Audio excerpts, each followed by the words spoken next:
Les Chouans, partie 6. Chapitre 3. Un jour sans lendemain. Les derniers événements de cette histoire ayant dépendu de la disposition des lieux où ils se passèrent, il est indispensable d'en donner ici une minutieuse description, sans laquelle le dénouement serait d'une compréhension difficile. La ville de Fougères est assise en partie sur un rocher de schiste, que l'on dirait tomber en avant des montagnes qui ferment, au couchant, la grande vallée du Couesnon, et prennent différents noms suivant les localités. À cette exposition, la ville est séparée de ces montagnes par une gorge au fond de laquelle coule une petite rivière appelée le Nançon. La portion du rocher qui regarde l'est a pour point de vue le paysage dont on jouit au sommet de la Pèlerine, et celle qui regarde l'ouest a pour toute vue la tortueuse vallée du Nançon. Mais il existe un endroit d'où l'on peut embrasser à la fois un segment du cercle formé par la grande vallée et les jolis détours de la petite qui vient s'y fondre. Ce lieu, choisi par les habitants pour leur promenade et où allait se rendre mademoiselle de Verneuil, fut précisément le théâtre où devait se dénouer le drame commencé à la Vivetière. Ainsi, quelque pittoresques que soient les autres parties de Fougères, l'attention doit être exclusivement portée sur les accidents du pays que l'on découvre en haut de la promenade.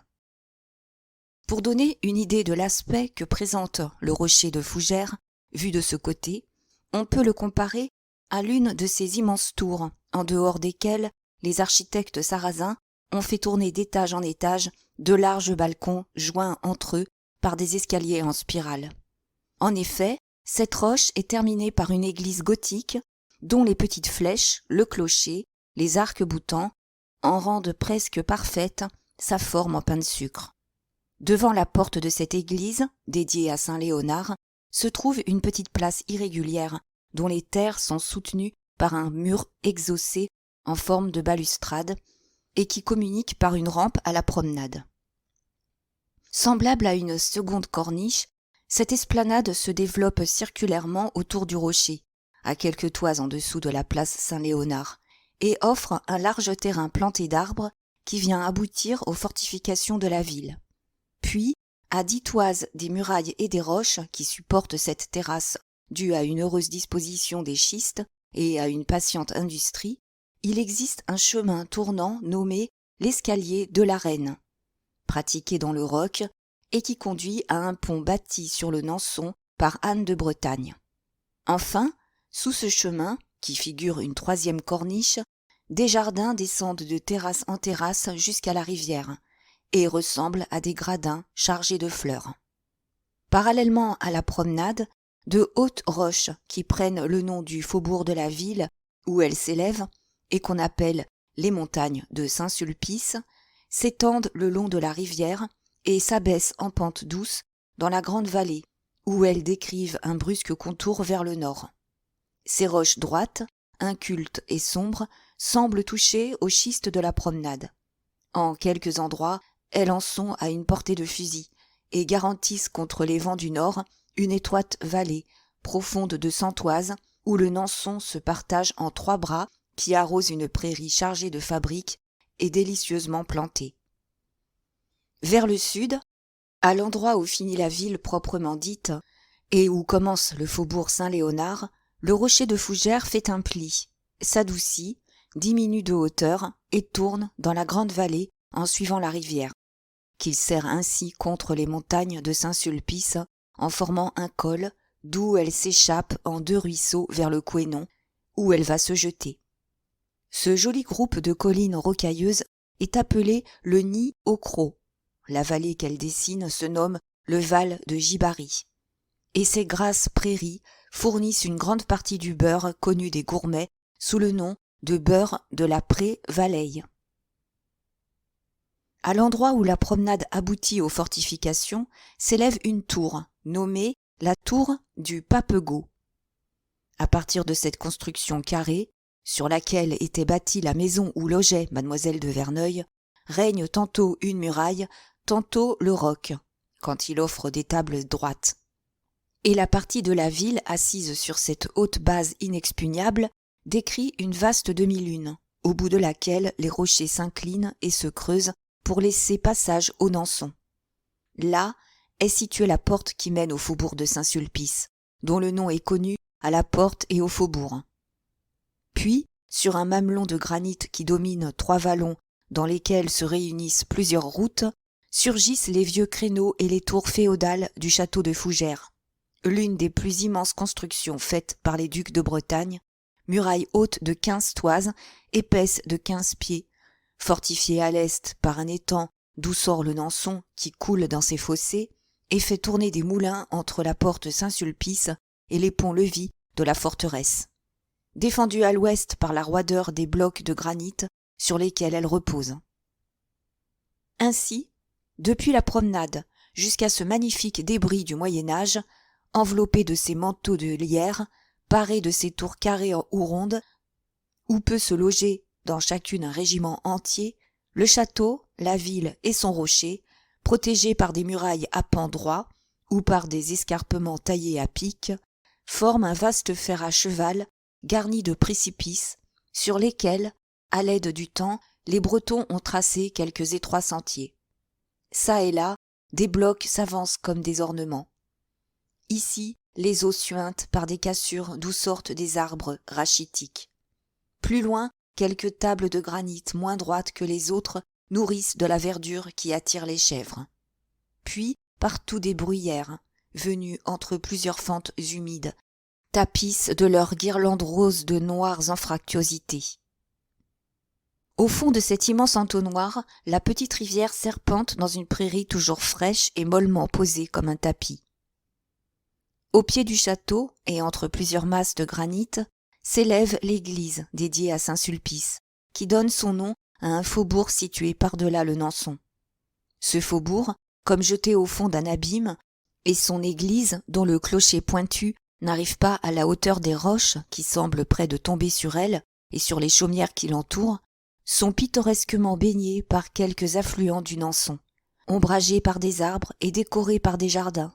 Ils coupent irrégulièrement la demi-lune que décrivent la promenade, la ville et le château et produisent, par leurs détails, de naïves oppositions avec les graves spectacles de l'amphithéâtre auxquels ils font face.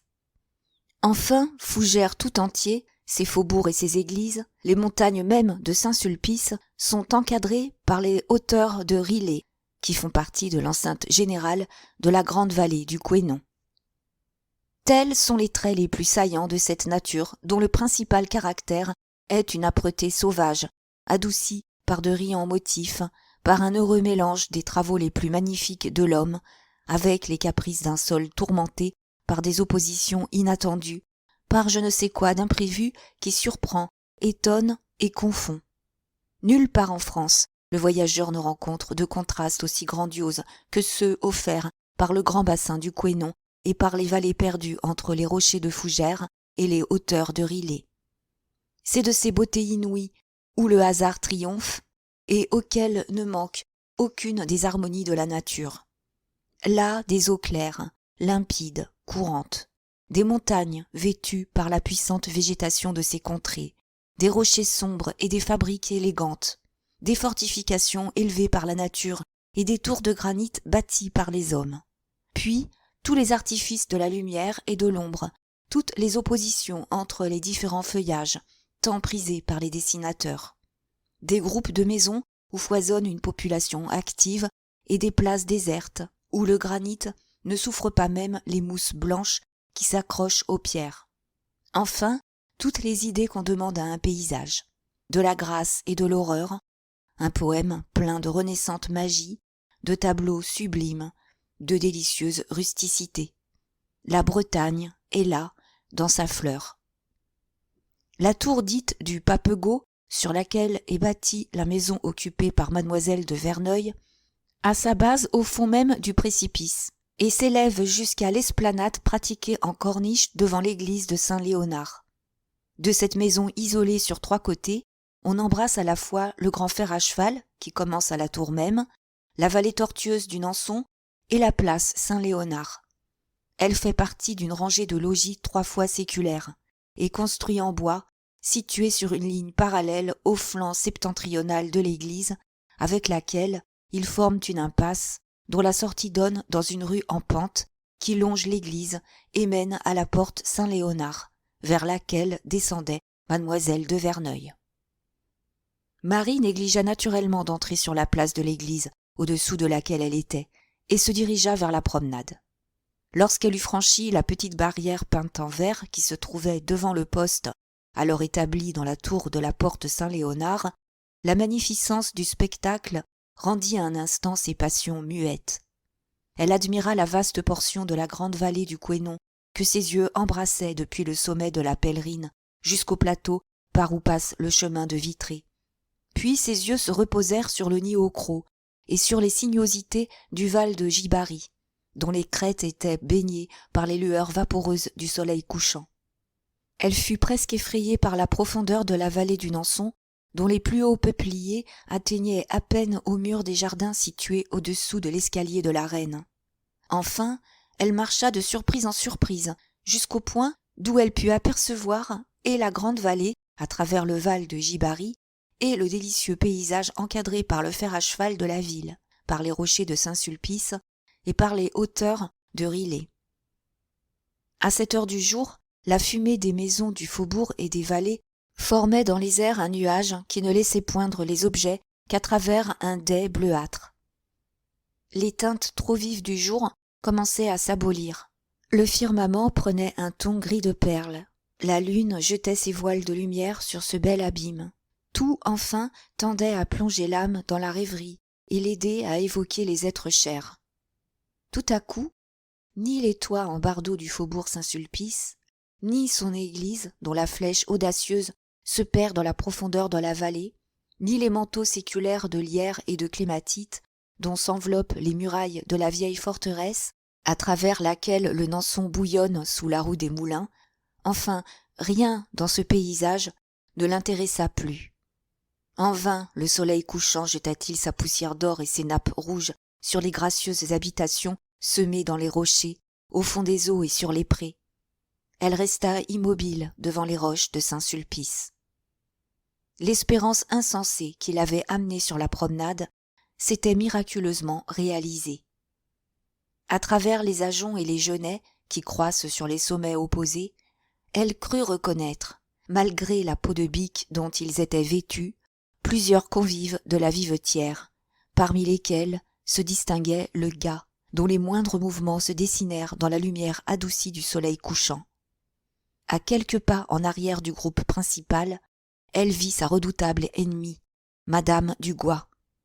Pendant un moment, mademoiselle de Verneuil put penser qu'elle rêvait, mais la haine de sa rivale lui prouva bientôt que tout vivait dans ce rêve. L'attention profonde qu'excitait en elle le plus petit geste du marquis l'empêcha de remarquer le soin avec lequel Madame Dugois la mirait avec un long fusil. Bientôt, un coup de feu réveilla les échos des montagnes, et la balle qui siffla près de Marie lui révéla l'adresse de sa rivale. « Elle m'envoie sa carte, » se dit-elle en souriant. À l'instant, de nombreux qui vivent retentirent, de sentinelle en sentinelle, depuis le château jusqu'à la porte Saint-Léonard, et trahirent au chouan la prudence des Fougerets, puisque la partie la moins vulnérable de leur rempart était si bien gardée. « C'est elle, et c'est lui, » se dit Marie. Aller à la recherche du marquis, le suivre, le surprendre, fut une idée conçue avec la rapidité de l'éclair. « Je suis sans armes !» s'écria-t-elle. Elle songea qu'au moment de son départ à Paris, elle avait jeté, dans un de ses cartons, un élégant poignard, jadis porté par une sultane, et dont elle voulut se munir en venant sur le théâtre de la guerre, comme ces plaisants qui s'approvisionnent d'albums pour les idées qu'ils auront en voyage. Mais elle fut alors moins séduite par la perspective d'avoir du sang à répandre que par le plaisir de porter un joli cangiar orné de pierreries et de jouer avec cette lame pure comme un regard. 3 jours auparavant, elle avait bien vivement regretté d'avoir laissé cette arme dans ses cartons, quand, pour se soustraire à l'odieux supplice que lui réservait sa rivale, elle avait souhaité de se tuer. En un instant, elle retourna chez elle, trouva le poignard, le mit à sa ceinture, serra autour de ses épaules et de sa taille un grand châle, enveloppa ses cheveux d'une dentelle noire, se couvrit la tête d'un de ces chapeaux aux larges bords que portaient les chouans et qui appartenaient à une domestique de sa maison, et avec cette présence d'esprit que prêtent parfois les passions, elle prit le gant du marquis donné par marche à terre comme un passeport. Puis, après avoir répondu à Francine effrayée, « Que veux-tu ? J'irai le chercher dans l'enfer !» Elle revint sur la promenade. Le gars était encore à la même place, mais seul. D'après la direction de sa longue-vue, il paraissait examiner, avec l'attention scrupuleuse d'un homme de guerre, les différents passages du Nanson, l'escalier de la Reine et le chemin qui, de la porte Saint-Sulpice, tourne entre cette église et va rejoindre les grandes routes sous le feu du château. Mademoiselle de Verneuil s'élança dans les petits sentiers tracés par les chèvres et leurs pâtres sur le versant de la promenade, gagna l'escalier de la Reine, arriva au fond du précipice, passa le Nanson, traversa le faubourg, devina, comme l'oiseau dans le désert, sa route au milieu des dangereux escarpements des roches de Saint-Sulpice, atteignit bientôt une route glissante tracée sur des blocs de granit, et, malgré les genêts, les ajoncs piquants, les rocailles qui la hérissaient, elle se mit à la gravir avec ce degré d'énergie inconnu peut-être à l'homme, mais que la femme, entraînée par la passion, possède momentanément. La nuit surprit Marie à l'instant où, parvenue sur les sommets, elle tâchait de reconnaître, à la faveur des pâles rayons de la lune, le chemin qu'avait dû prendre le marquis. Une recherche obstinée, faite sans aucun succès, et le silence qui régnait dans la campagne, lui apprirent la retraite des chouans et de leur chef. Cet effort de passion tomba tout à coup avec l'espoir qu'il avait inspiré. En se trouvant seule, pendant la nuit, au milieu d'un pays inconnu, en proie à la guerre, elle se mit à réfléchir, et les recommandations de Hulot, le coup de feu de madame Dugois, la firent frissonner de peur. Le calme de la nuit, si profond sur les montagnes, lui permit d'entendre la moindre feuille errante, même à de grandes distances, et ces bruits légers vibraient dans les airs comme pour donner une triste mesure de la solitude ou du silence. Le vent agissait sur la haute région et emportait les nuages avec violence, en produisant des alternatives d'ombre et de lumière, dont les effets augmentèrent sa terreur, en donnant des apparences fantastiques et terribles aux objets les plus inoffensifs. Elle tourna les yeux vers les maisons de fougères, dont les lueurs domestiques brillaient comme autant d'étoiles terrestres, et tout à coup, elle vit distinctement la tour du Papegaut.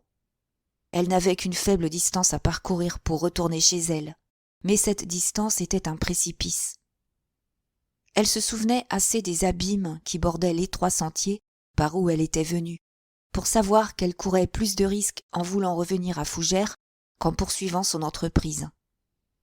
Elle pensa que le gant du marquis écarterait tous les périls de sa promenade nocturne, si les chouans tenaient la campagne. Madame Dugois seule pouvait être redoutable. À cette idée, Marie pressa son poignard et tâcha de se diriger vers une maison de campagne dont elle avait entrevu les toits en arrivant sur les rochers de Saint-Sulpice. Mais elle marcha lentement, car elle avait jusqu'alors ignoré la sombre majesté qui pèse sur un être solitaire pendant la nuit, au milieu d'un site sauvage, où de toutes parts de hautes montagnes penchent leurs têtes comme des géants assemblés. Le frôlement de sa robe, arrêté par des ajoncs, la fit tressaillir plus d'une fois, et plus d'une fois elle hâta le pas pour le ralentir encore en croyant sa dernière heure venue. Mais bientôt les circonstances prirent un caractère auquel les hommes les plus intrépides n'eussent peut-être pas résisté, et plongèrent mademoiselle de Verneuil dans une de ces terreurs qui pressent tellement les ressorts de la vie qu'alors tout est extrême chez les individus, la force comme la faiblesse.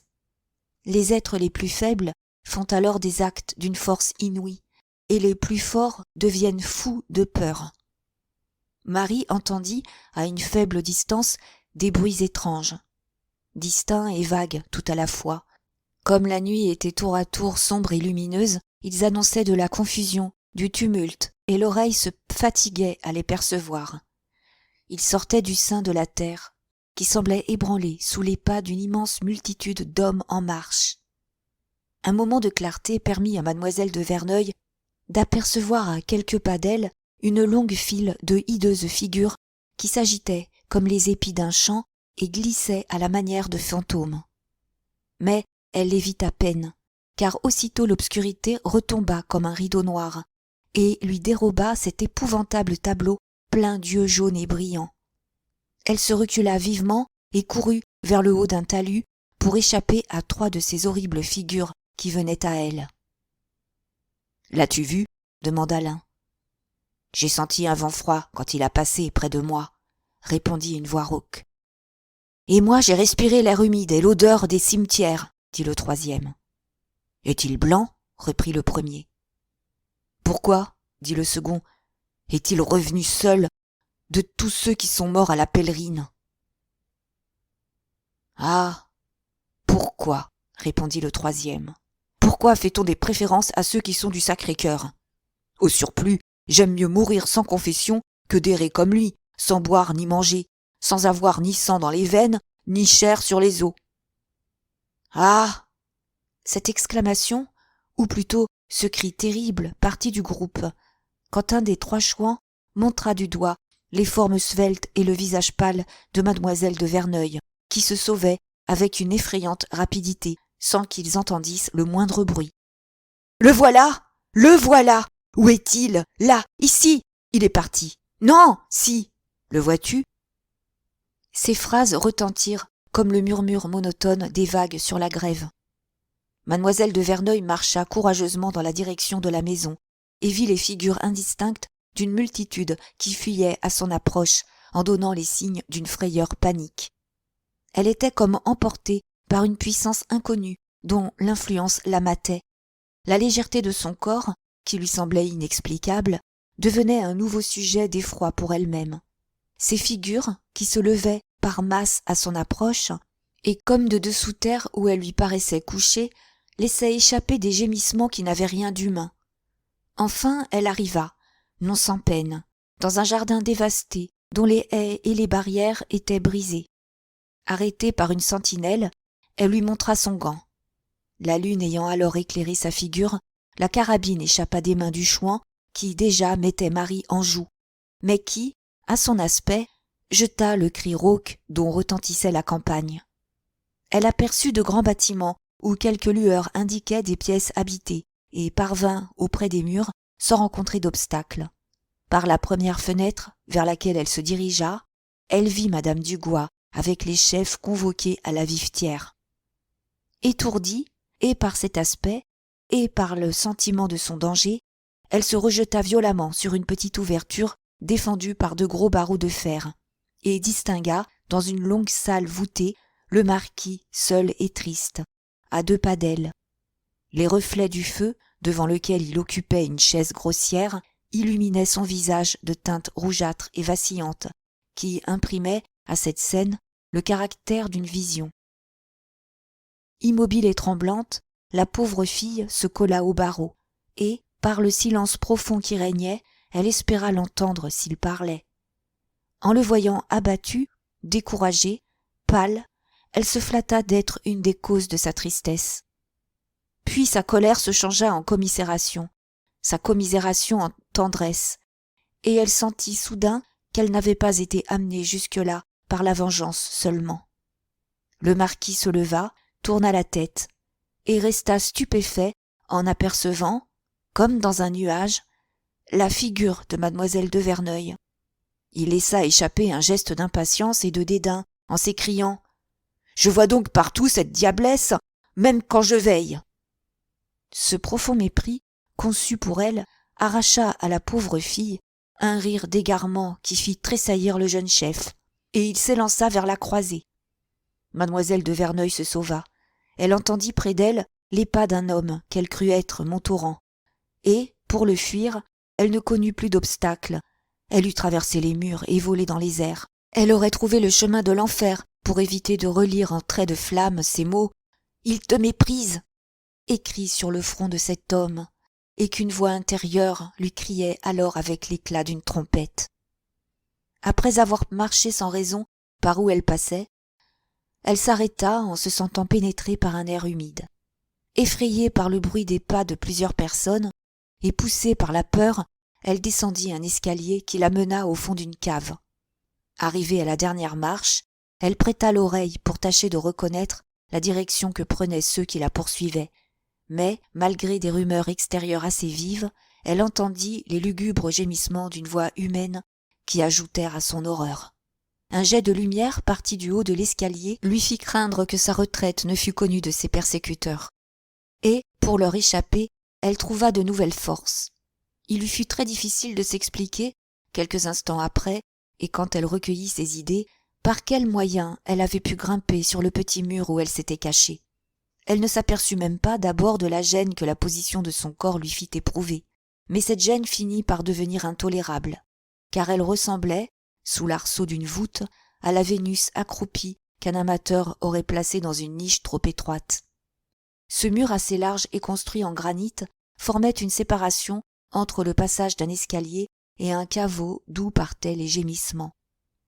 Elle vit bientôt un inconnu couvert de peau de chèvre descendant au-dessous d'elle et tournant sous la voûte sans faire le moindre mouvement qui annonça une recherche empressée.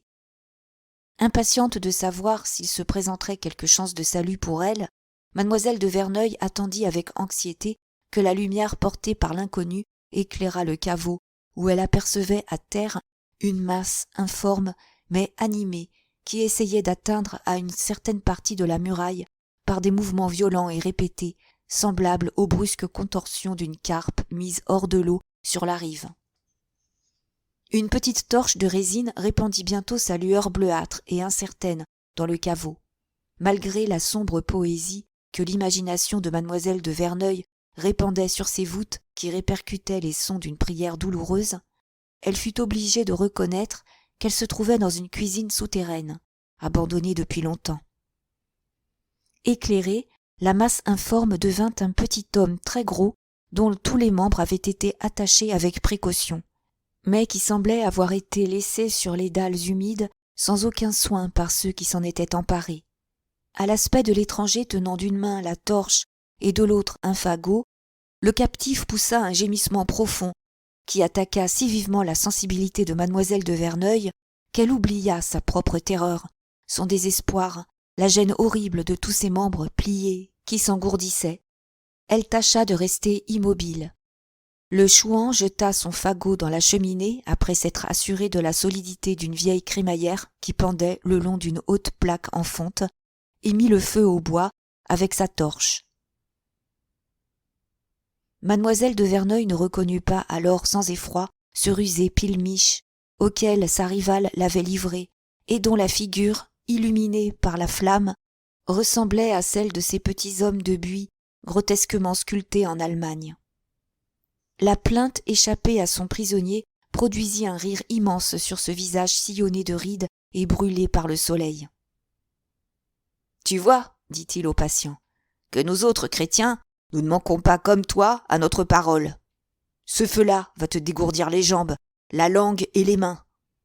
Kien, je ne vois point de lèche frites à te mettre sous les pieds, ils sont si dodus que la graisse pourrait éteindre le feu. Ta maison est donc bien mal montée, qu'on n'y trouve pas de quoi donner au maître toutes ses aises quand il se chauffe. » La victime jeta un cri aigu, comme si elle eût espéré se faire entendre par au-delà les voûtes et attirer un libérateur. « Oh, vous pouvez chanter à gogo, monsieur d'Orgemont. Ils sont tous couchés là-haut. Et Marche-à-Terre me suit. Il fermera la porte de la cave. » Tout en parlant, Pilmiche sondait, du bout de sa carabine, le manteau de la cheminée, les dalles qui pavaient la cuisine, les murs et les fourneaux, pour essayer de découvrir la cachette où l'avare avait mis son or. Cette recherche se faisait avec une telle habileté que d'Orgemont demeura silencieux, comme s'il eût craint d'avoir été trahi par quelque serviteur effrayé. Car, quoiqu'il ne se fût confié à personne, ses habitudes auraient pu donner lieu à des inductions vraies. Pilmiche se retournait parfois, brusquement, en regardant sa victime, comme dans ce jeu où les enfants essayent de deviner, par l'expression naïve de celui qui a caché un objet convenu, s'il s'en approche ou s'il s'en éloigne. D'Orgemont feignit quelque terreur en voyant le chouan frappant les fourneaux qui rendirent un son creux, et parut vouloir amuser ainsi pendant quelque temps l'avide crédulité de Pilmiche. En ce moment, 3 autres chouans qui se précipitèrent dans l'escalier entrèrent tout à coup dans la cuisine. À l'aspect de Marche à terre, Pilmiche discontinua sa recherche, après avoir jeté sur d'Orgemont un regard empreint de toute la férocité que réveillait son avarice trompée. « Marie Lambrequin est ressuscitée, dit Marche à terre, en gardant une attitude qui annonçait que tout autre intérêt pâlissait devant une si grave nouvelle. « Ça ne m'étonne pas, répondit Pilmiche. Il communiait si souvent. Le bon Dieu semblait n'être qu'à lui. Ah ah, reprit Ménabien, ça lui a servi comme des souliers à un mort. Voilà-t-il pas qu'il n'avait pas reçu l'absolution avant cette affaire de la pèlerine. Il a margaudé la fille à Coglus. Et s'est trouvé sous le coup d'un péché mortel. Donc l'abbé Gudin dit comme ça qu'il va rester 2 mois comme un esprit avant de revenir tout à fait. Nous l'avons vu passer devant nous. Il est pâle, il est froid, il est léger, il sent le cimetière. Et sa révérence a bien dit que si l'esprit pouvait s'emparer de quelqu'un, il s'en ferait un compagnon, reprit le 4e chouan. La figure grotesque de ce dernier interlocuteur tira Marche à terre de la rêverie religieuse où l'avait plongé l'accomplissement d'un miracle, que la ferveur pouvait, selon l'abbé Gudin, renouveler chez tout pieux défenseur de la religion et du roi. « Tu vois, Galope Chopine, dit-il au néophyte avec une certaine gravité, à quoi nous mènent les plus légères omissions des devoirs commandés par notre sainte religion. C'est un avis que nous donne sainte Anne d'Auray, d'être inexorable entre nous pour les moindres fautes. Ton cousin Pilmiche a demandé pour toi la surveillance de Fougères. Le gars consent à te la confier, et tu seras bien payé. Mais tu sais de quelle farine nous pétrissons la galette des traîtres? Oui, monsieur Marche à terre. Tu sais pourquoi je te dis cela? Quelques-uns prétendent que tu aimes le cidre et les gros sous. Mais il ne s'agit pas ici de tondre sur les œufs. Il faut n'être qu'à nous. Révérence parlée, monsieur Marche à terre. Le cidre et les sous sont 2 bonnes choses qui n'empêchent point le salut. Si le cousin fait quelque sottise, dit Pilmiche, ce sera par ignorance. De quelle manière qu'un malheur vienne, s'écria Marche à terre d'un son de voix qui fit trembler la voûte. Je ne le manquerai pas. Tu m'en réponds, ajouta-t-il en se tournant vers Pilmiche, car s'il tombe en faute, je m'en prendrai à ce qu'il double ta peau de bisque. Mais, sous votre respect, monsieur Marche à terre, reprit Galope Chopine, est-ce qu'il ne vous est pas souvent arrivé de croire que les contre-chouins étaient des chouins? Mon ami, répliqua Marche à terre d'un ton sec, que ça ne t'arrive plus, ou je te couperai en 2 comme un navet. Quant aux envoyés du gars, ils auront son gant. Mais, depuis cette affaire de la vivetière, la grande garce y boute un ruban vert.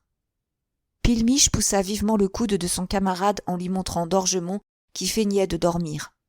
Mais Marche à terre et Pilmiche savaient par expérience que personne n'avait encore sommeillé au coin de leur feu. Et, quoique les dernières paroles dites à Galope Chopine eussent été prononcées à voix basse, comme elles pouvaient avoir été comprises par le patient, les 4 chouans le regardèrent tous pendant un moment et pensèrent sans doute que la peur lui avait ôté l'usage de ses sens. Tout à coup, sur un léger signe de Marche à terre, Pilmiche ôta les souliers et les bas de d'Orgemont. Ménabien et Galope Chopine le saisirent à bras-le-corps, le portèrent au feu, puis Marche à terre prit un des liens du fagot et attacha les pieds de l'avare à la crémaillère. L'ensemble de ces mouvements et leur incroyable célérité firent pousser à la victime des cris qui devinrent déchirants quand Pilmiche eut rassemblé des charbons sous les jambes. « Mes amis, mes bons amis, s'écria d'Orgemont, vous allez me faire mal. Je suis chrétien, comme vous. Tu mens par ta gorge, lui répondit Marche à terre. Ton frère a renié Dieu. Quant à toi, tu as acheté l'abbaye de Juvigny. L'abbé Gudin dit que l'on peut, sans scrupule, retirer les apostats. Mais, mes frères en Dieu, je ne refuse pas de vous payer. Nous t'avions donné 15 jours, 2 mois se sont passés. Et voilà Galope Chopine qui n'a rien reçu. Tu n'as donc rien reçu, Galope Chopine demanda l'avare avec désespoir. Rien, monsieur d'Orgemont, répondit Galope Chopine effrayé. Les cris, qui s'étaient convertis en un grognement continu, comme le râle d'un mourant, recommencèrent avec une violence inouïe. Aussi habitués à ce spectacle qu'à voir marcher leurs chiens sans sabots, les 4 chouans contemplaient si froidement d'Orgemont, qui se tortillait et hurlait, qu'il ressemblait à des voyageurs attendant devant la cheminée d'une auberge si le rôt est assez cuit pour être mangé. « Je meurs! Je meurs !» cria la victime. « Et vous n'aurez pas mon argent !» Malgré la violence de ses cris, Pilmiche s'aperçut que le feu ne mordait pas encore la peau. L'on attisa donc très artistement les charbons de manière à faire légèrement flamber le feu. D'Orgemont dit alors d'une voix abattue: « Mes amis, déliez-moi. Que voulez-vous? 100 écus, 1000 écus, 10 000 écus, 100 000 écus?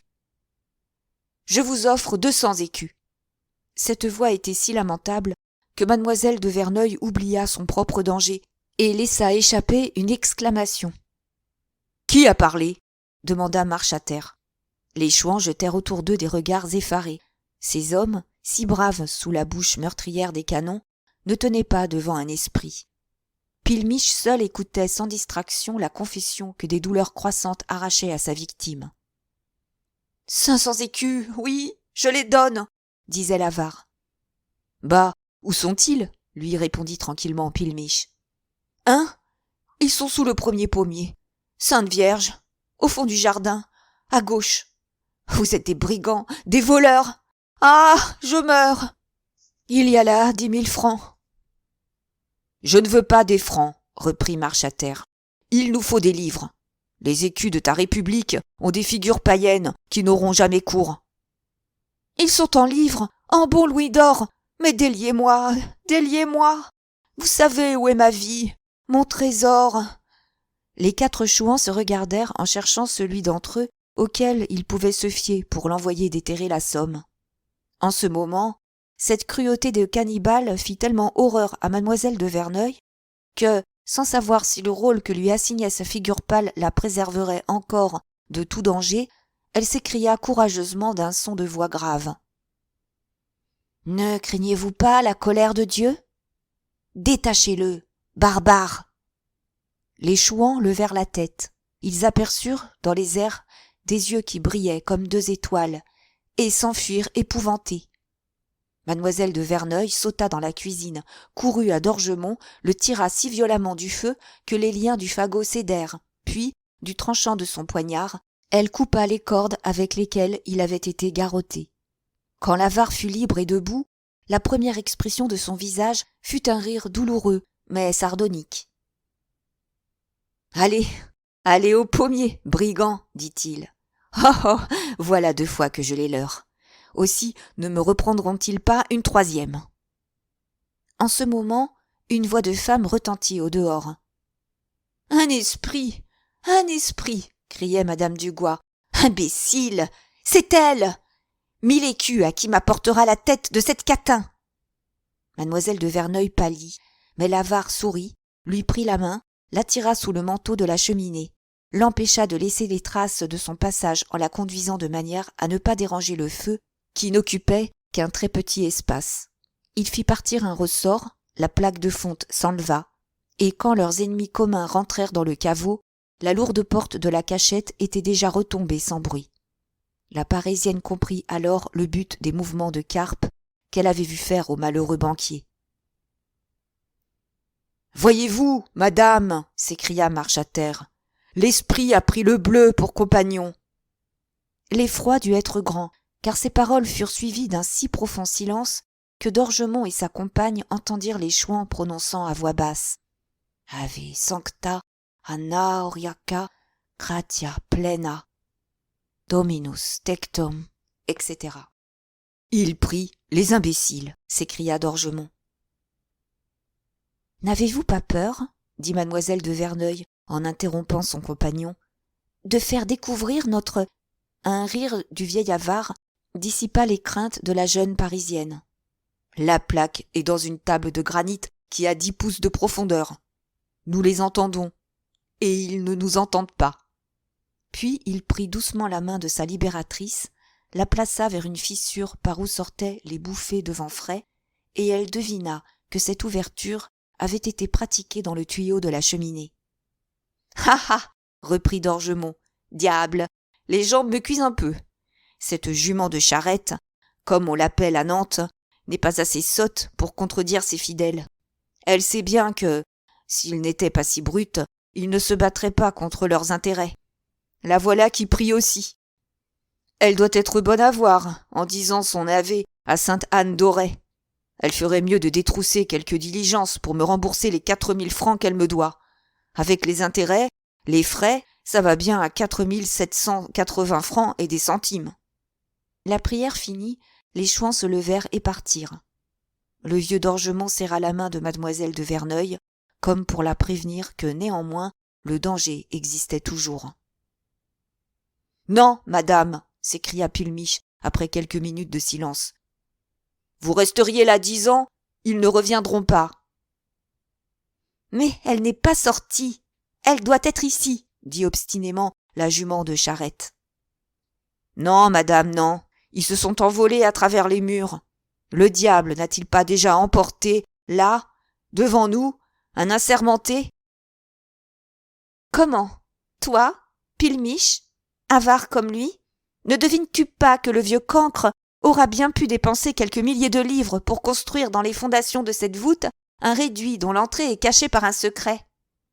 L'avare et la jeune fille entendirent un gros rire échapper à Pilmiche. « Ben vrai, dit-il. « Reste ici, reprit madame Dugois. Attends-les à la sortie. Pour un seul coup de fusil, je te donnerai tout ce que tu trouveras dans le trésor de notre usurier.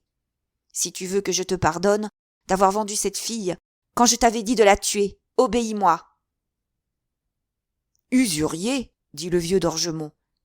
Je ne lui ai pourtant prêté qu'à 9%. Il est vrai que j'ai une caution hypothécaire. Mais enfin, voyez comme elle est reconnaissante. Allez, madame, si Dieu nous punit du mal, le diable est là pour nous punir du bien. Et l'homme placé entre ces deux termes-là, sans rien savoir de l'avenir, m'a toujours fait l'effet d'une règle de 3 dont le 10 est introuvable. » Il laissa échapper un soupir creux qui lui était particulier, car en passant par son larynx, l'air semblait y rencontrer et attaquer 2 vieilles cordes détendues. Le bruit que firent Pilmiche et madame Dugois, en sondant de nouveau les murs, les voûtes et les dalles, parut rassurer d'Orgemont, qui saisit la main de sa libératrice pour l'aider à monter une étroite vis Saint-Gilles, pratiquée dans l'épaisseur d'un mur en granit. Après avoir gravi une 20aine de marches, la lueur d'une lampe éclaira faiblement leur tête. L'avare s'arrêta, se tourna vers sa compagne, en examina le visage comme s'il eût regardé manier et remanier une lettre de change douteuse à escompter, et poussa son terrible soupir. « En vous mettant ici, dit-il, après un moment de silence, je vous ai remboursé intégralement le service que vous m'avez rendu. Donc, je ne vois pas pourquoi je vous donnerais... »« Monsieur, laissez-moi là. Je ne vous demande rien, dit-elle. » Ces derniers mots, et peut-être le dédain qu'exprima cette belle figure, rassurèrent le petit vieillard, car il répondit, non sans un soupir, « Ah, en vous conduisant ici, j'en ai trop fait pour ne pas continuer. » Il aida poliment Marie à monter quelques marches assez singulièrement disposées et l'introduisit moitié de bonne grâce, moitié rechignant, dans un petit cabinet de 4 pieds carrés, éclairé par une lampe suspendue à la voûte. Il était facile de voir que l'avare avait pris toutes ses précautions pour passer plus d'un jour dans cette retraite, si les événements de la guerre civile l'eussent contraint à y rester longtemps. « N'approchez pas du mur, vous pourriez vous blanchir, » dit tout à coup d'Orgemont. Et il mit, avec assez de précipitation, sa main entre le châle de la jeune fille et la muraille, qui semblait fraîchement recrépie. Le geste du vieil avare produisit un effet tout contraire à celui qu'il en attendait. Mademoiselle de Verneuil regarda soudain devant elle et vit dans un angle une sorte de construction dont la forme lui arracha un cri de terreur, car elle devina qu'une créature humaine avait été enduite de mortier et placée là debout. D'Orgemont lui fit un signe effrayant pour l'engager à se taire, et ses petits yeux d'un bleu de faïence annoncèrent autant d'effroi que ceux de sa compagne. « Sotte, croyez-vous que je l'ai assassiné ? » ?»« C'est mon frère, » dit-il en variant son soupir d'une manière lugubre. « C'est le premier Hector qui ce soir sermenté. Voilà le seul asile où il a été en sûreté contre la fureur des chouans et des autres prêtres. Poursuivre un digne homme qui avait tant d'ordre. C'était mon aîné, Lui seul a eu la patience de m'apprendre le calcul décimal. Oh, c'était un bon prêtre. Il avait de l'économie et savait amasser. Il y a 4 ans qu'il est mort, et je ne sais pas de quelle maladie. Mais voyez-vous, ces prêtres, ça a l'habitude de s'agenouiller de temps en temps pour prier, et il n'a peut-être pas pu s'accoutumer à rester ici, debout comme moi. Je l'ai mis là. Autre part, il l'aurait déterré. Un jour, je pourrais l'ensevelir en terre sainte, comme disait ce pauvre homme, qui ne s'est assermenté que par peur.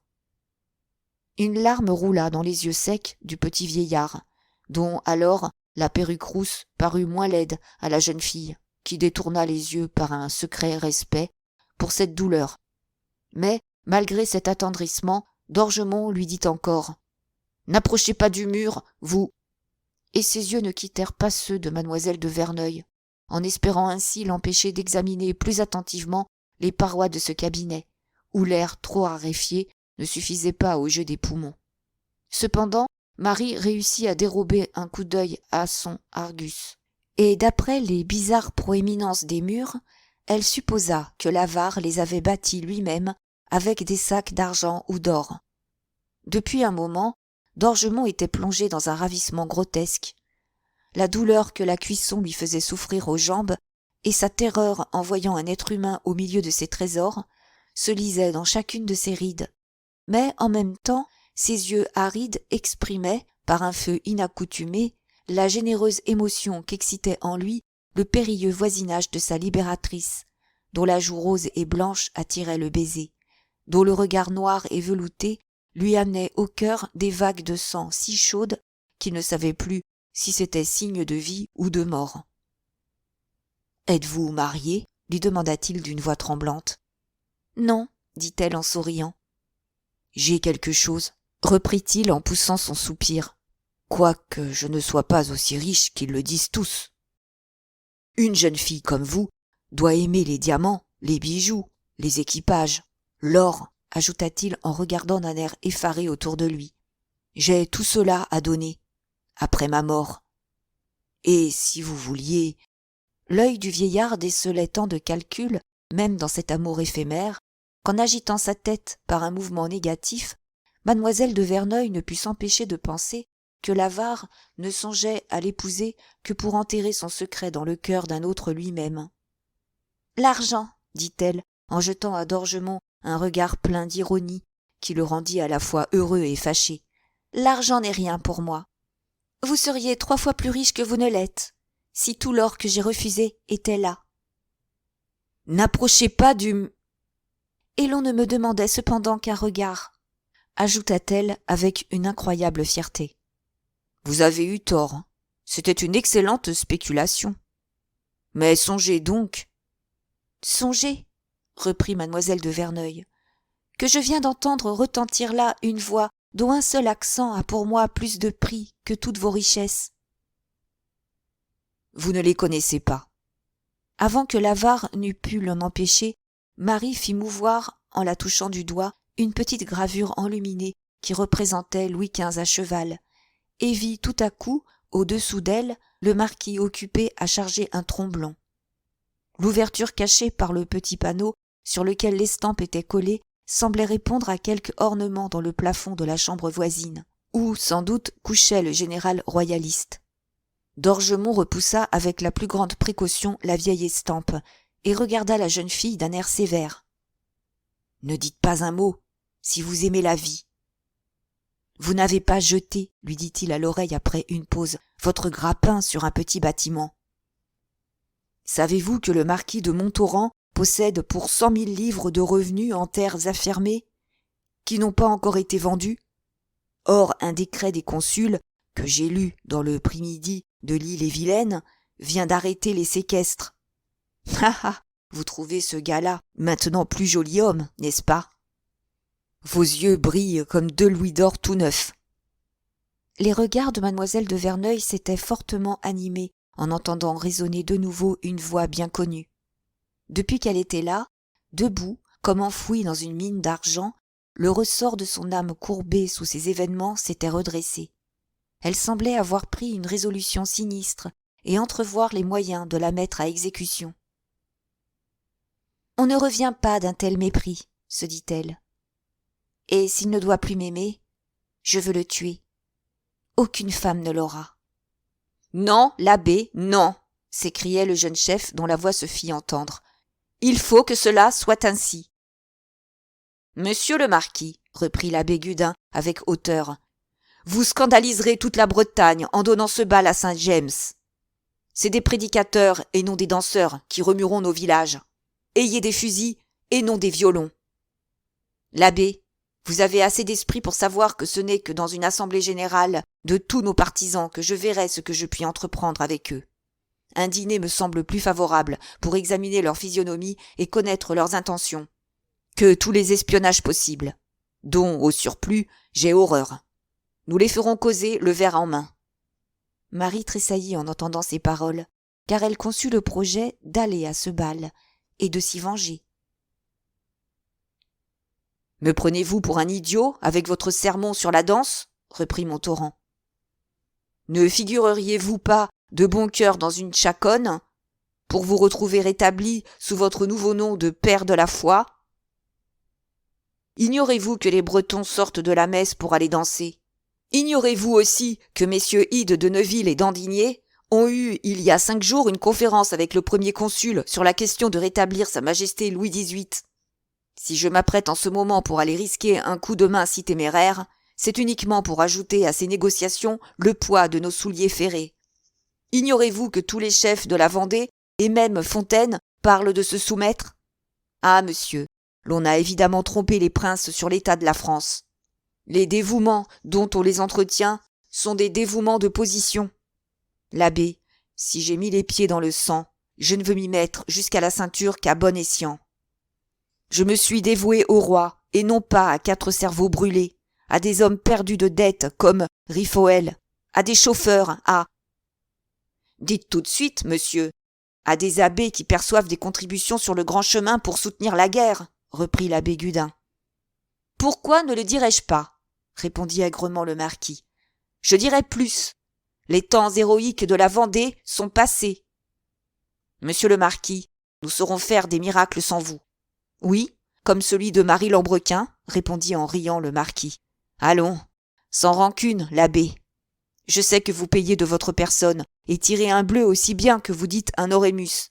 Dieu aidant, j'espère vous faire assister, une mitre en tête, au sacre du roi. Cette dernière phrase eut sans doute un pouvoir magique sur l'abbé, car on entendit sonner une carabine, et il s'écria « J'ai 50 cartouches dans mes poches, monsieur le marquis, et ma vie est au roi. » Voilà encore un de mes débiteurs, dit l'avare à mademoiselle de Verneuil. Je ne parle pas de 5 à 600 malheureux écus qu'il m'a empruntés, mais d'une dette de sang qui, j'espère, s'acquittera. Il ne lui arrivera jamais autant de mal que je lui en souhaite, à ce sacré jésuite. Il avait juré la mort de mon frère, et soulevait le pays contre lui. Pourquoi ? Parce que le pauvre homme avait eu peur des nouvelles lois. Après avoir appliqué son oreille à un certain endroit de sa cachette. « Les voilà qui décampent, tous ces brigands-là, dit-il. Ils vont faire encore quelques miracles. Pourvu qu'ils n'essaient pas de me dire adieu comme la dernière fois, en mettant le feu à la maison. » Après environ une demi-heure, pendant laquelle mademoiselle de Verneuil et d'Orgemont se regardèrent comme si chacun d'eux eût regardé un tableau, la voix rude et grossière de Galop-Chopine cria doucement. « Il n'y a plus de danger, monsieur d'Orgemont.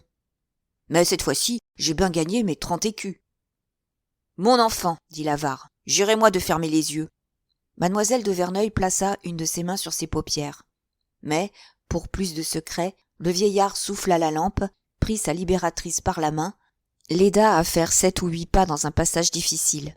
Au bout de quelques minutes, il lui dérangea doucement la main. Elle se vit dans la chambre que le marquis de Montauran venait de quitter et qui était celle de l'avare.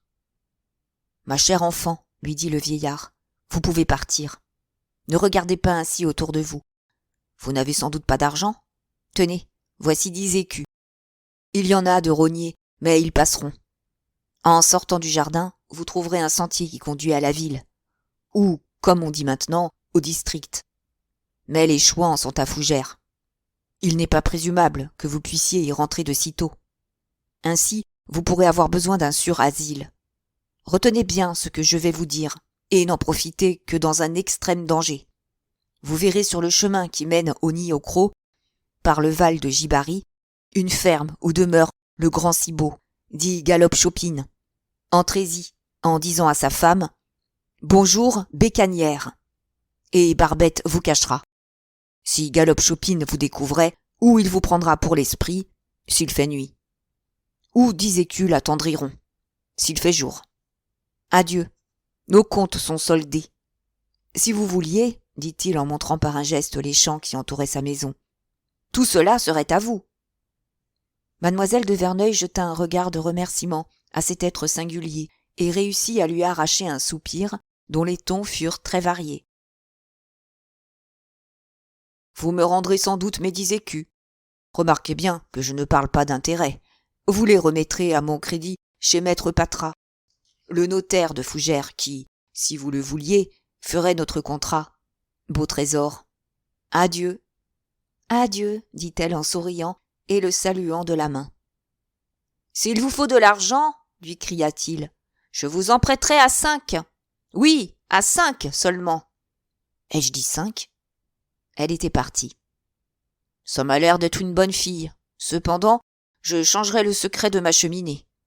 Puis il prit un pain de 12 livres, un jambon, et rentra dans sa cachette.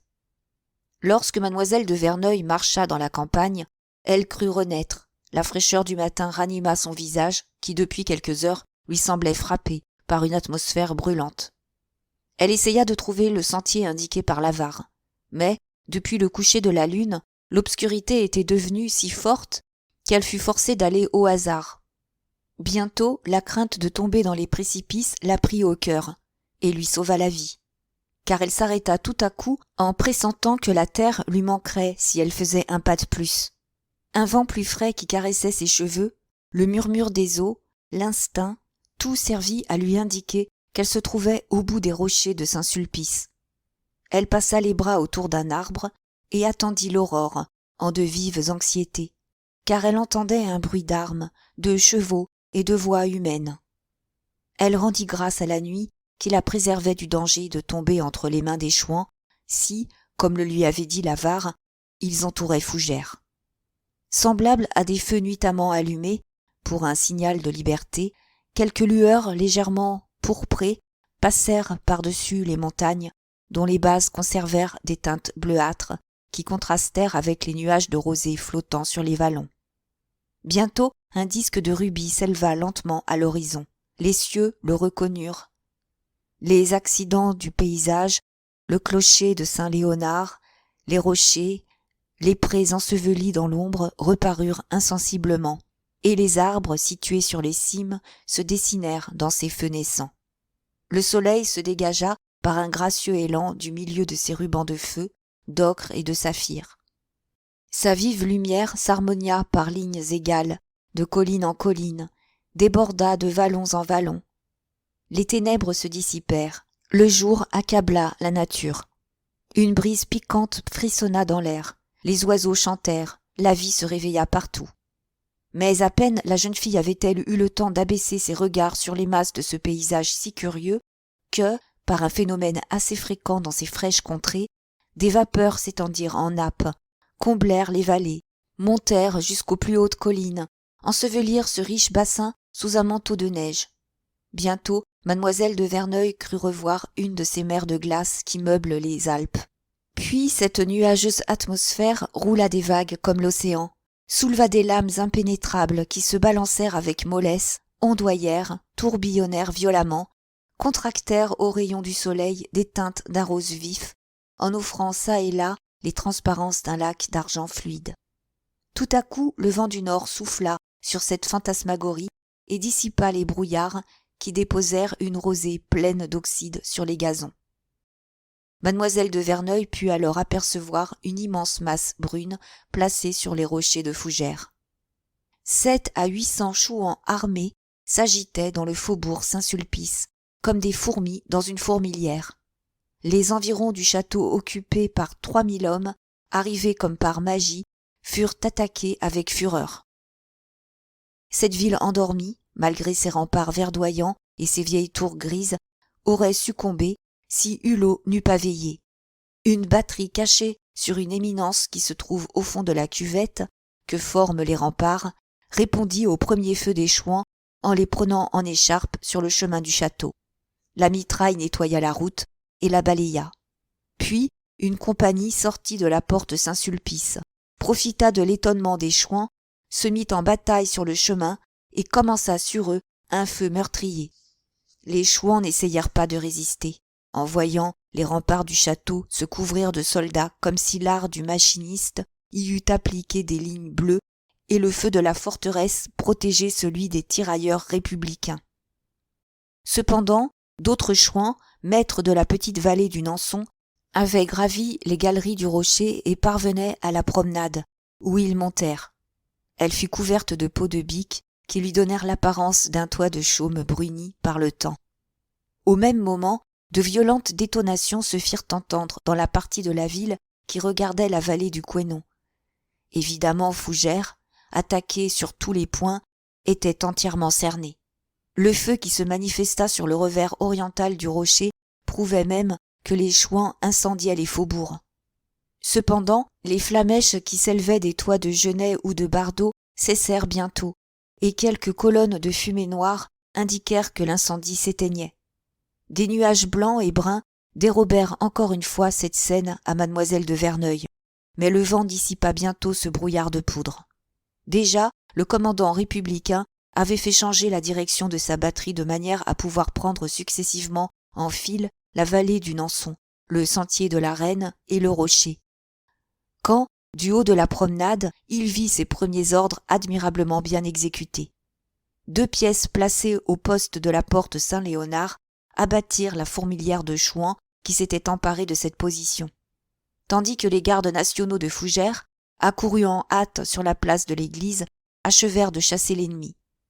Ce combat ne dura pas une demi-heure et ne coûta pas 100 hommes aux Bleus.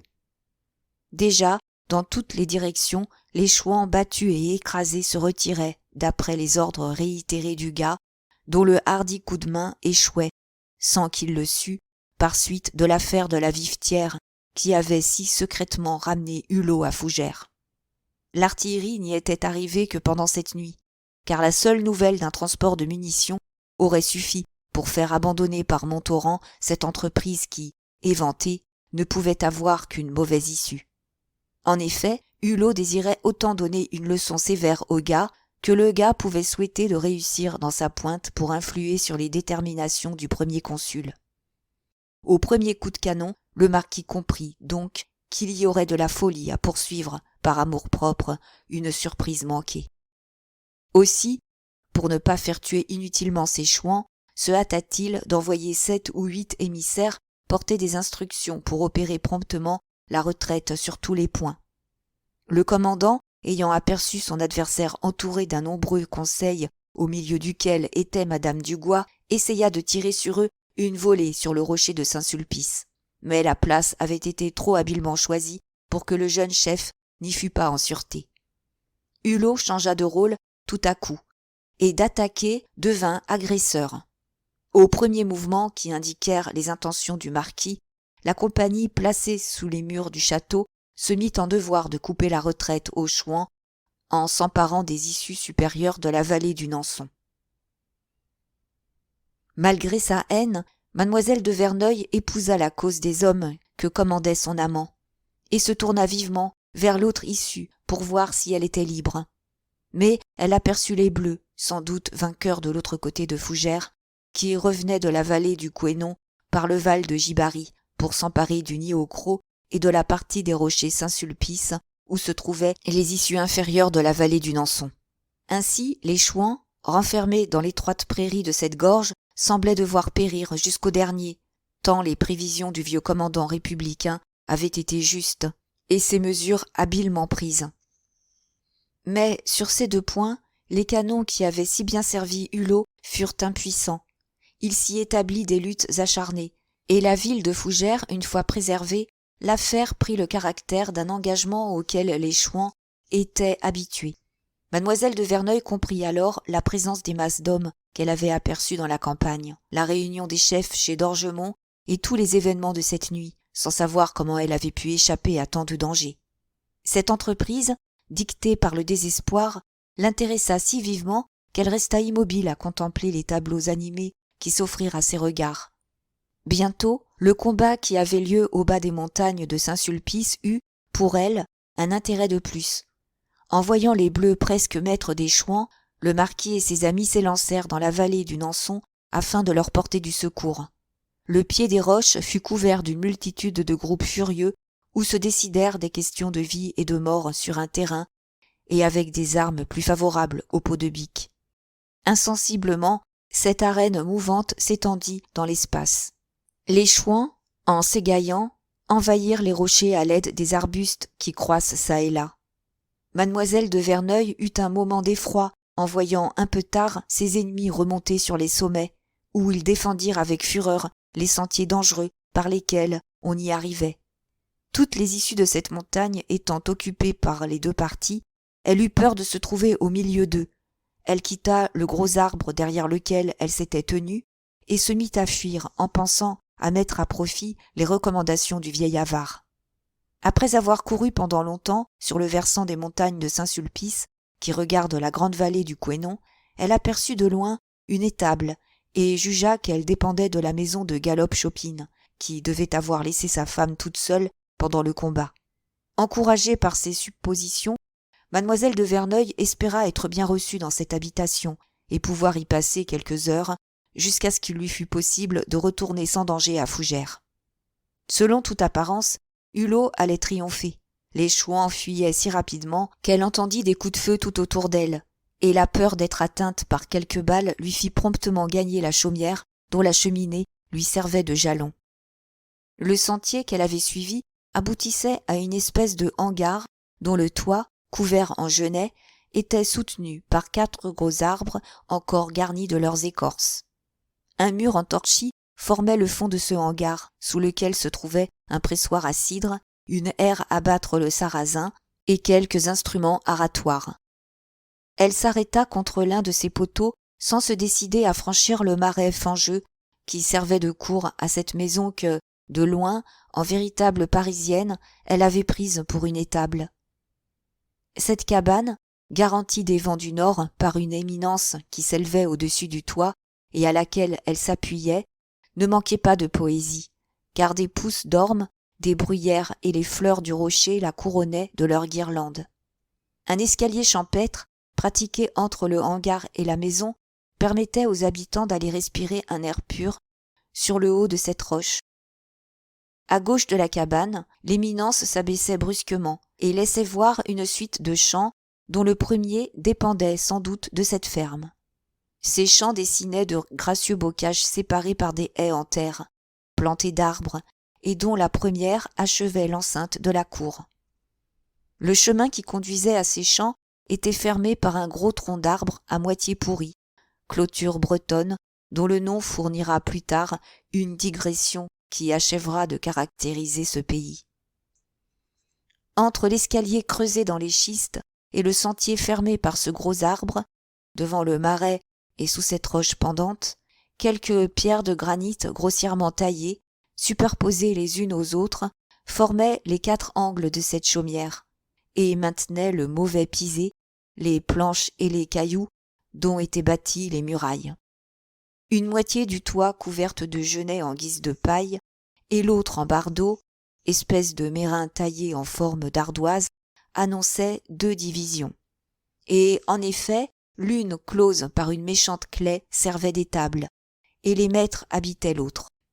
Quoique cette cabane dût au voisinage de la ville quelques améliorations complètement perdues à 2 lieues plus loin, elle expliquait bien l'instabilité de la vie à laquelle les guerres et les usages de la féodalité avaient si fortement subordonné les mœurs du cerf, qu'aujourd'hui beaucoup de paysans appellent encore en cette contrée une demeure, le château habité par leur seigneur. Enfin, en examinant ces lieux avec un étonnement assez facile à concevoir, mademoiselle de Verneuil remarqua çà et là, dans la fange de la cour, des fragments de granit disposés de manière à tracer vers l'habitation un chemin qui présentait plus d'un danger. mais en entendant le bruit de la mousqueterie, qui se rapprochait sensiblement, elle sauta de pierre en pierre, comme si elle traversait un ruisseau pour demander un asile. Cette maison était fermée par une de ses portes, qui se compose de 2 parties séparées, dont l'inférieure est en bois plein et massif, et dont la supérieure est défendue par un volet qui sert de fenêtre. Dans plusieurs boutiques de certaines petites villes en France, on voit le type de cette porte, mais beaucoup plus ornée et armée à la partie inférieure d'une sonnette d'alarme. Celle-ci s'ouvrait au moyen d'un loquet de bois digne de l'âge d'or, et la partie supérieure ne se fermait que pendant la nuit, car le jour ne pouvait pénétrer dans la chambre que par cette ouverture. Il existait bien une grossière croisée, mais ces vitres ressemblaient à des fonds de bouteilles, et les massives branches de plomb qui les retenaient prenaient tant de place qu'elles semblaient plutôt destinées à intercepter qu'à laisser passer la lumière. Quand mademoiselle de Verneuil fit tourner la porte sur ses gonds criards, elle sentit d'effroyables vapeurs alcalines sorties par bouffées de cette chaumière, et vit que les quadrupèdes avaient ruiné à coups de pied le mur intérieur qui les séparait de la chambre.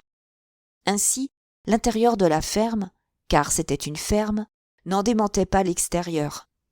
Mademoiselle de Verneuil se demandait s'il était possible que des êtres humains vécussent dans cette fange organisée, quand un petit gars en haillons, et qui paraissait avoir 8 ou 9 ans, lui présenta tout à coup sa figure fraîche, blanche et rose, des joues bouffies, des yeux vifs, des dents d'ivoire et une chevelure blonde qui tombait par écheveaux sur ses épaules demi-nues.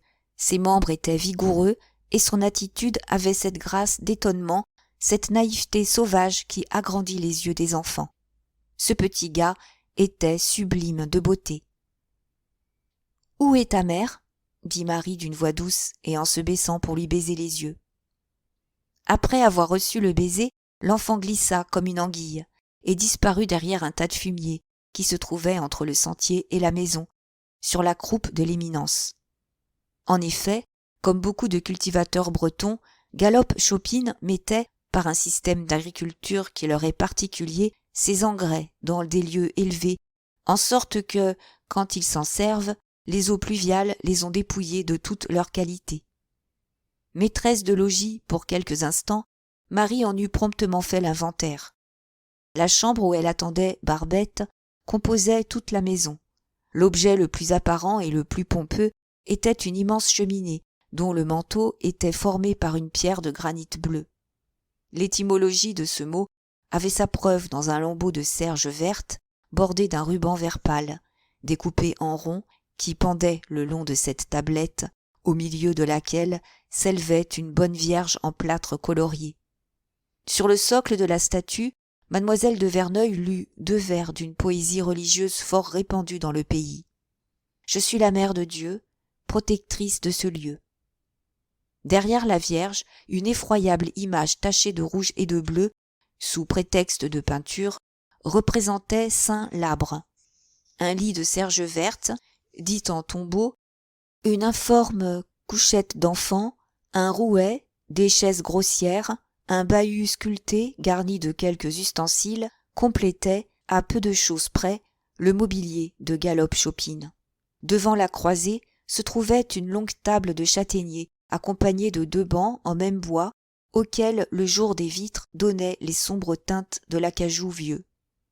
Une immense pièce de cidre, sous le bondon de laquelle mademoiselle de Verneuil remarqua une boue jaunâtre, dont l'humidité décomposait le plancher, quoiqu'il fût formé de morceaux de granit assemblés par un argile roux, prouvait que le maître du logis n'avait pas volé son surnom de Chouan.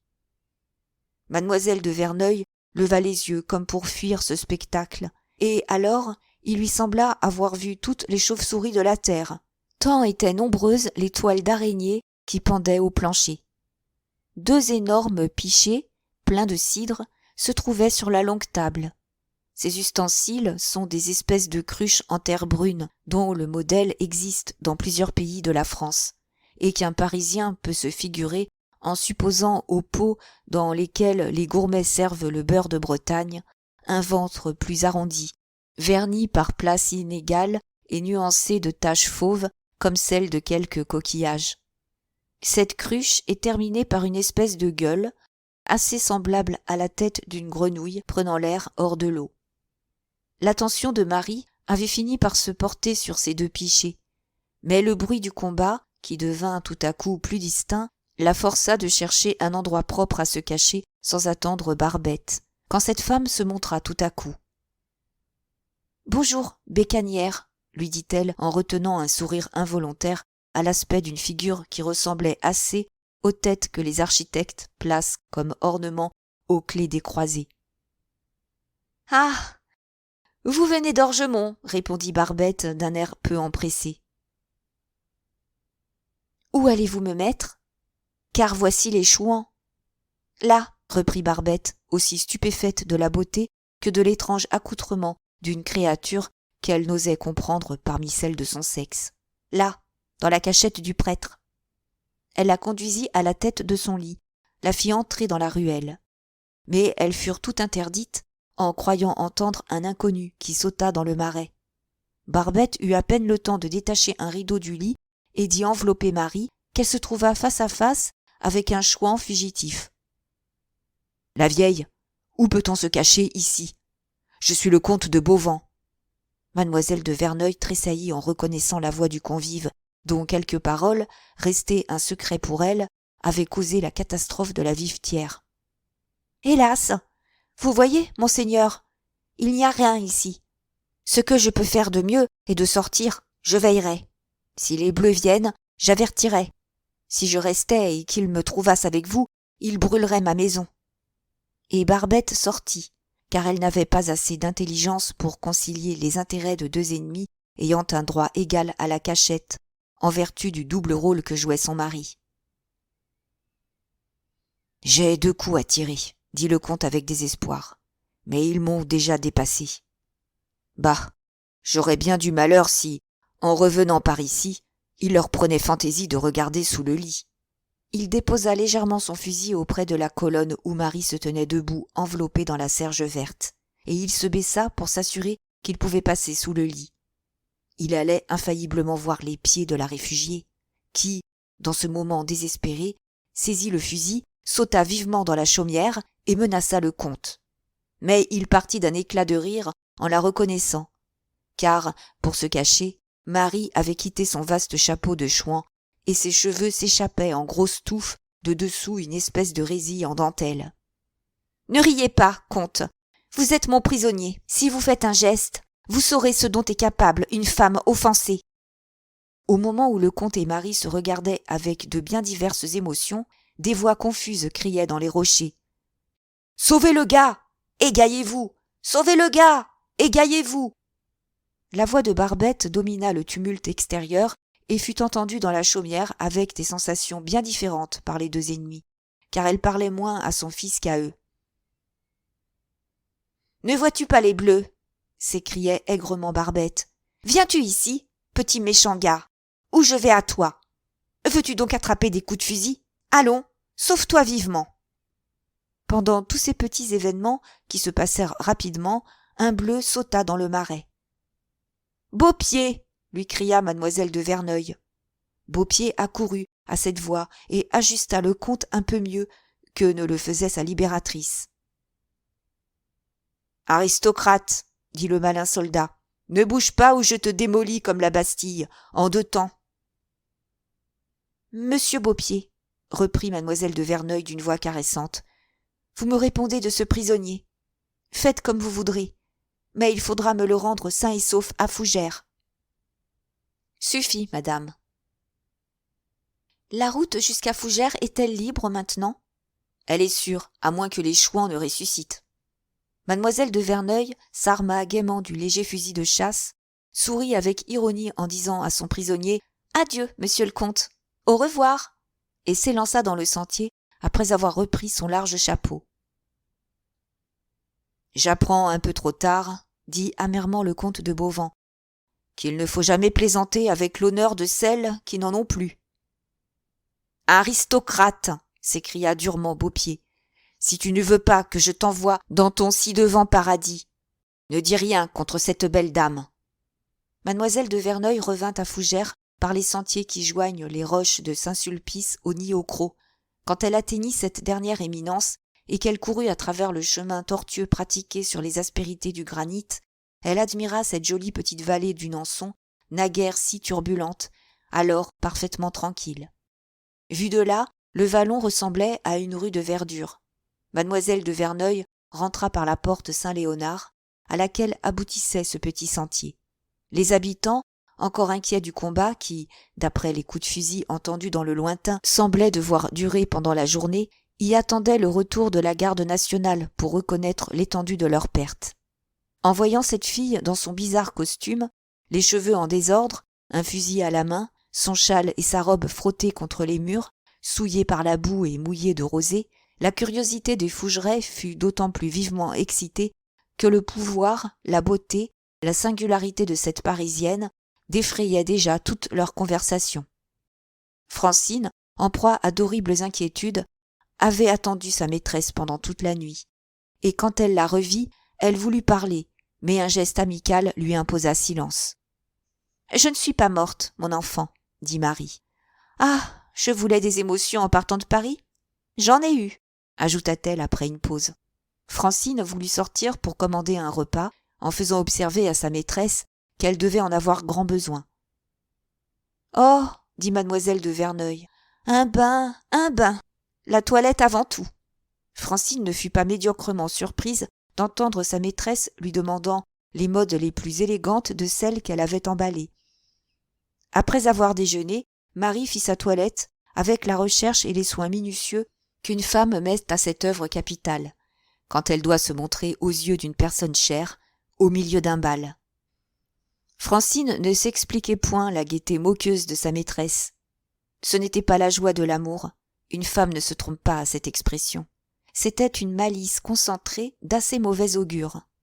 Marie drapa elle-même les rideaux de la fenêtre par où les yeux plongeaient sur un riche panorama, puis elle approcha le canapé de la cheminée, le mit dans un jour favorable à sa figure, et dit à Francine de se procurer des fleurs, afin de donner à sa chambre un air de fête. Lorsque Francine eut apporté des fleurs, Marie en dirigea l'emploi de la manière la plus pittoresque. Quand elle eut jeté un dernier regard de satisfaction sur son appartement, elle dit à Francine d'envoyer réclamer son prisonnier chez le commandant. Elle se coucha voluptueusement sur le canapé, autant pour se reposer que pour prendre une attitude de grâce et de faiblesse dont le pouvoir est irrésistible chez certaines femmes. Une molle langueur, la pose provocante de ses pieds, dont la pointe perçait à peine sous les plis de la robe, l'abandon du corps, la courbure du col, tout, jusqu'à l'inclinaison des doigts effilés de sa main, qui pendait d'un oreiller comme les clochettes, d'une touffe de jasmin, tout s'accordait avec son regard pour exciter des séductions. Elle brûla des parfums afin de répandre dans l'air ces douces émanations qui attaquent si puissamment les fibres de l'homme et préparent souvent les triomphes que les femmes veulent obtenir sans les solliciter. Quelques instants après, les pas pesants du vieux militaire retentirent dans le salon qui précédait la chambre. « Eh bien, commandant, où est mon captif ?»« Je viens de commander un piquet de 12 hommes pour le fusiller, comme pris les armes à la main. »« Vous avez disposé de mon prisonnier ?» dit-elle. « Écoutez, commandant, la mort d'un homme ne doit pas être, après le combat, quelque chose de bien satisfaisant pour vous, si j'en crois votre physionomie.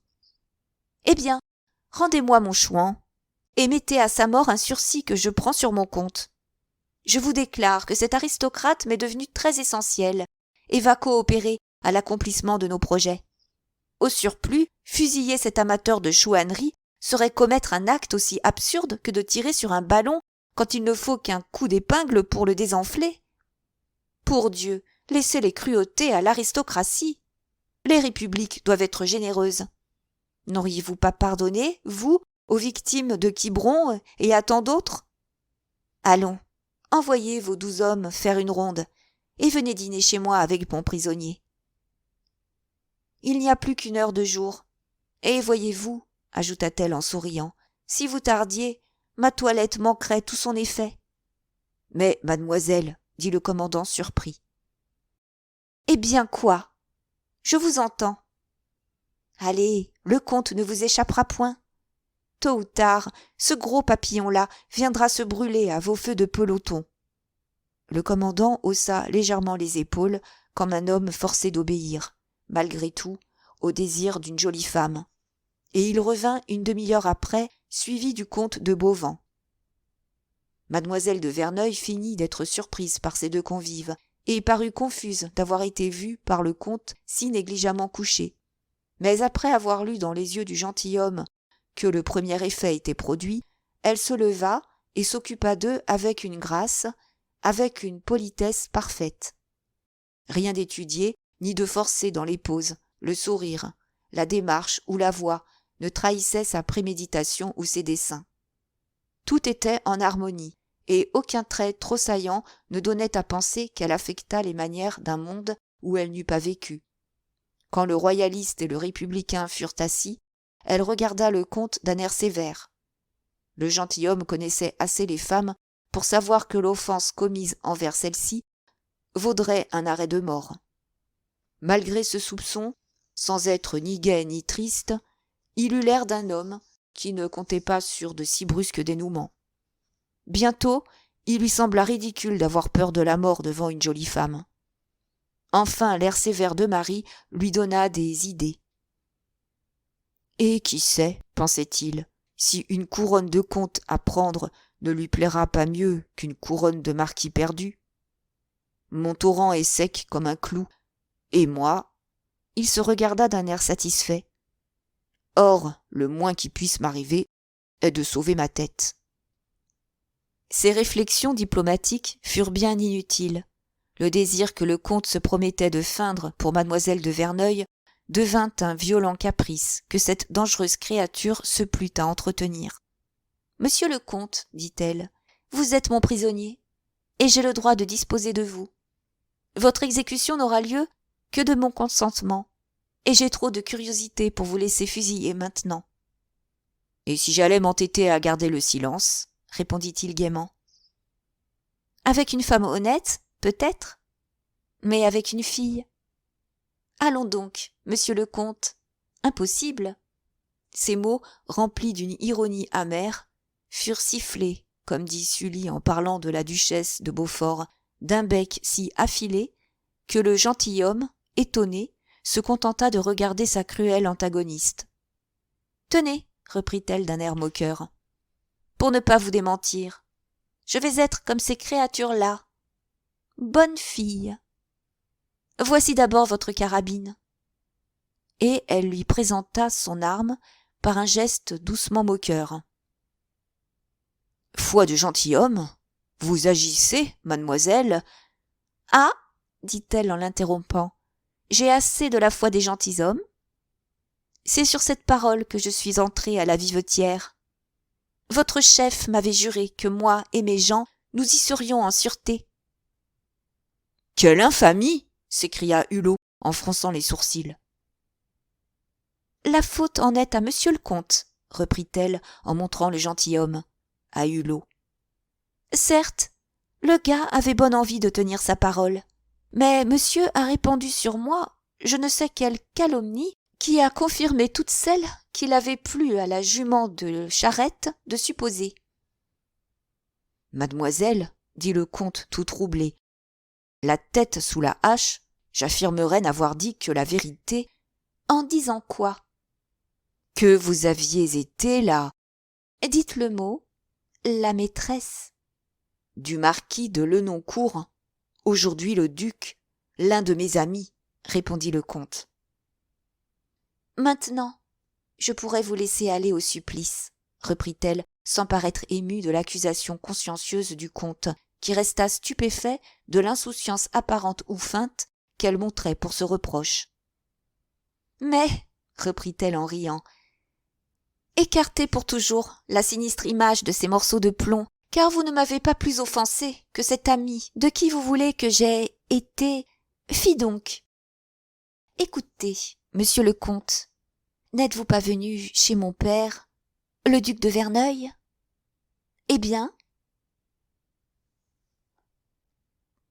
Jugeant sans doute que Hulot était de trop pour une confidence aussi importante que celle qu'elle avait à faire, mademoiselle de Verneuil attira le comte à elle par un geste, et lui dit quelques mots à l'oreille. Monsieur de Beauvant laissa échapper une sourde exclamation de surprise, et regarda d'un air hébété Marie, qui, tout à coup, compléta le souvenir qu'elle venait d'évoquer en s'appuyant à la cheminée dans l'attitude d'innocence et de naïveté d'un enfant. Le comte fléchit un genou.